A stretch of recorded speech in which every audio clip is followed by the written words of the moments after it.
and the water would drain down into them. So, kind of fun. We need rain.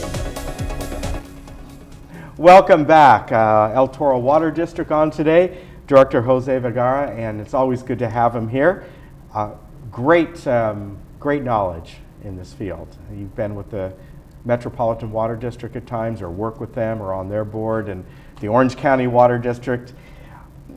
I know we're going to get into recycled water, and we're going to get into, obviously, the drought and all that. But if you could quickly kind of give the relationship of the Metropolitan Water District to the Orange County Water District to the El Toro Water District. And I know there's some districts in Orange County, I think like Anaheim or wherever, they're a little bit different. But kind of explain that relationship, if you would, especially to South Orange County. Okay, thank you, Ken.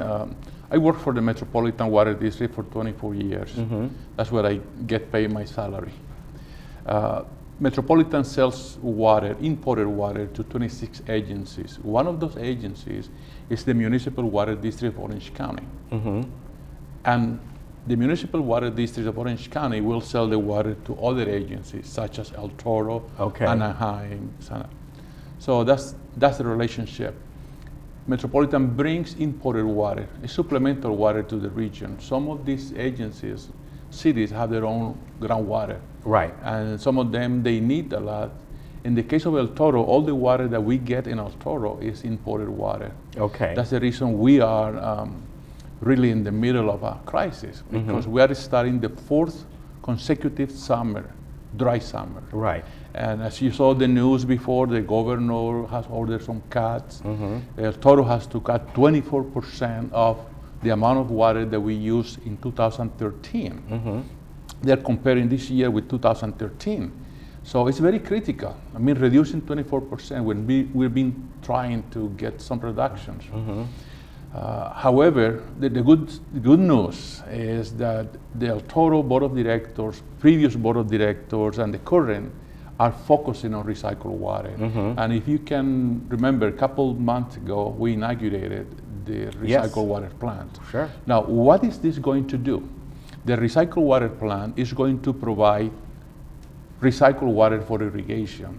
That water that used to be potable water is going to be used now for potable purposes, leaving irrigation. So we're going to be reducing between 8 to 10% of the demand. Right.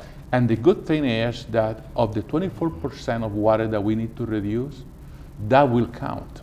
So we only have to reduce 16-ish percent.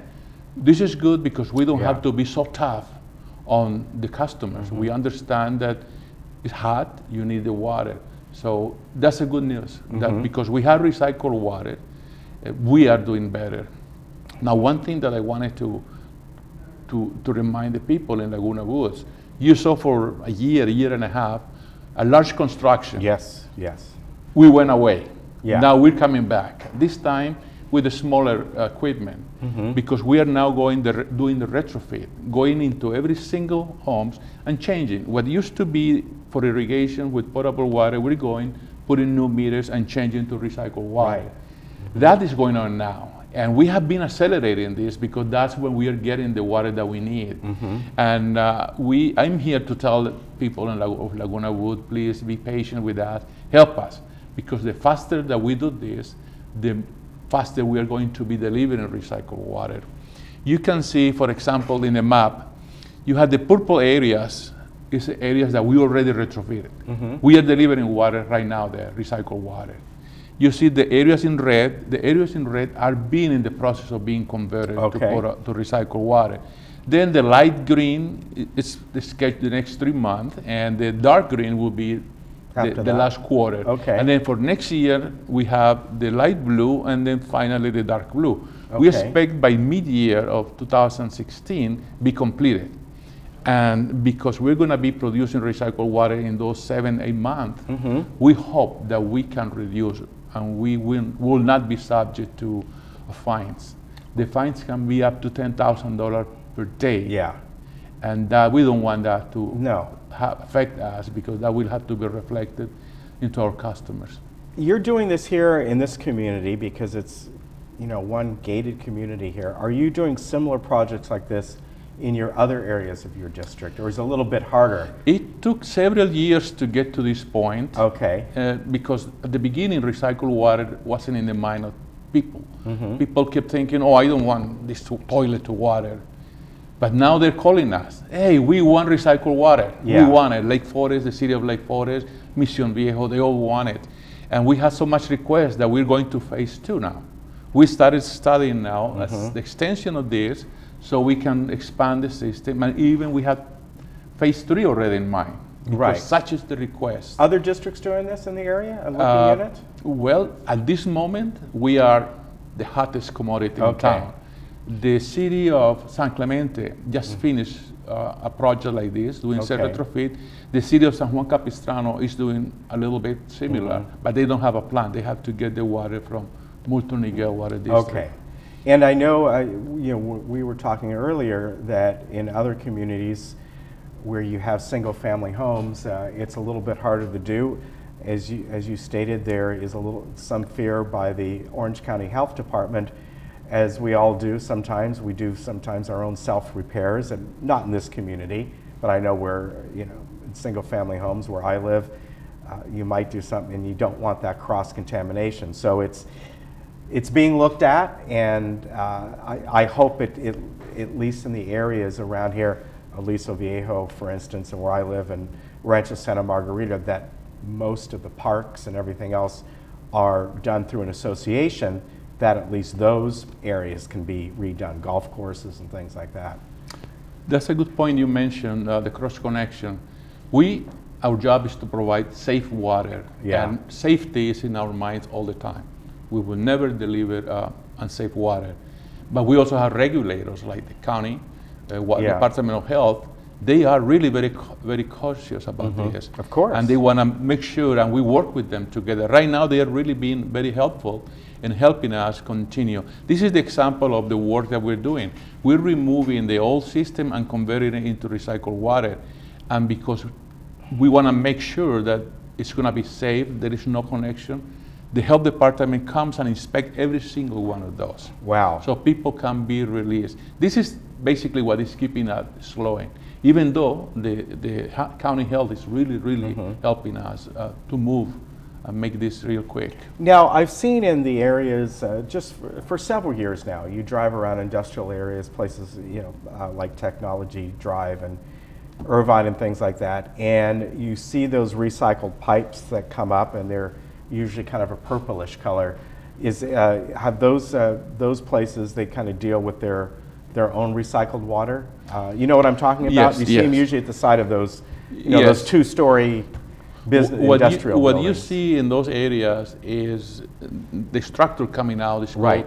called flow device, Right. flood control device, so the water cannot return Right. and by mistake go into the potable water. Mm-hmm. So and the reason we have those purple is by law. Yes. We have to make them stand out. Yeah. Anything that has to be related to recycled water is recommended, or it's mandated. In Laguna Wood, we actually had some nice covers for the air valves, but people didn't like it, the color. So we went and painted a neutral color. But this was not one of the mandated ones that you have to be in that color. Yes, I know some of them have to be that color. Well, the progress is being made. I know we talked a little bit beforehand. One of the hardest things for an individual or a family themselves is trying to measure the amount of water that they're using. Here, of course, it's even harder because they're all kind of ganged together. But trying to think, am I using less water than I did 2 years ago? Sometimes that can be a little bit difficult. We talked beforehand.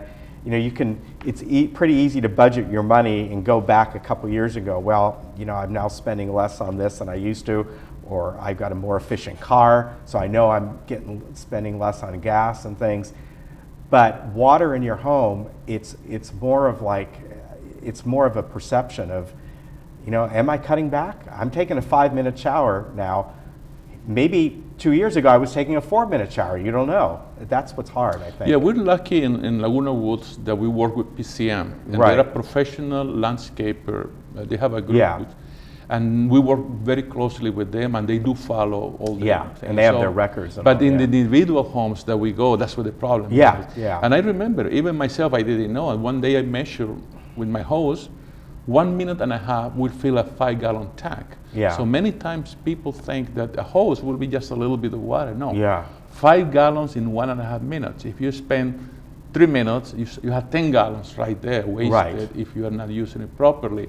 So I recommend that instead of using hoses, even with the shut-off valve, we use gallons. At home, I have a 5-gallon tank, fill it in, and with those I go a little bit for every tree. And my budget is there, and I'm always below budget. Yeah. So that's a good way to use it. Also, you can get mulch. You can go to El Toro. Yeah. In El Toro Marine Base, they have a huge place.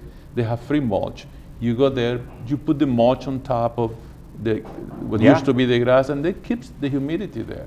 It does. Yeah. And by the way, just so you know that places like Home Depot and Lowe's right now, they have great deals on the bags of mulch, like 5 bags for $10. So Yeah. I just saw the ad, so there you go. That's But good. you're right, and there's other ways to do that. And I put in some new mulch, and as I showed you, I kind of put some weed cloth over some of my plant beds so the water stays in there and it doesn't evaporate as easily. And there's all different ways you can do that. So great. Good to have you on. Well, Ken, thank you very much for the invitation. I'm glad to be here, and I hopefully will be back soon. All right. You take care, and we'll be right back. Thank you. I just went over the other day and saw